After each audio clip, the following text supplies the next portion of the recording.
குலதெய்வமே தெரியல அப்படின்னு சொல்றவாளுக்கு குலதெய்வத்தை கண்டுபிடிக்கிறது தான் வழி. ஏதோ ஒரு முறையில கண்டுபிடிச்சுதான் ஆகணும், வேற வழி இல்லை. என்ன, ஜோதிஷால கேட்கணும், ஜோதிஷ்கால பிரஷ்னம் பார்க்கலாம். இப்படி ஏதோ ஒரு முறையில எப்படியாவது அந்த குலதெய்வத்தை கண்டுபிடிக்கிறதுக்கு முயற்சி பண்ணணும். அப்படி அது கண்டுபிடிக்க முடியாத வரை என்ன பண்றது அப்படின்னா, தெய்வத்தையே பிரார்த்திக்க வேண்டிதான். எனக்கு நீ உன்னுடைய இருப்பிடத்தை நீயே காமிச்சு கொடு அப்படின்னு பிரார்த்திச்சுக்கணும்.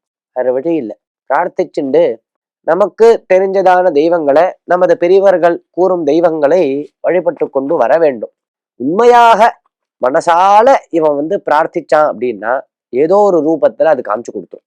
யாரோ சொல்லுவா, ஏதோ சம்பந்தமே இருக்காது, 2-3 தலைமுறை முன்னாடி யாரோ சொந்தக்காராளா இருந்திருப்பா, இத்தனை நாள் பேச்சுவார்த்தையே இருந்திருக்காது, ஏதோ ஊர்ல இருப்பான், திடீர்னு பேச்சுவார்த்தை வரும், ஏதோ நம்மளுக்கு இதாண்டா குலதெய்வம் அப்படின்னு சொல்லிடுவான்.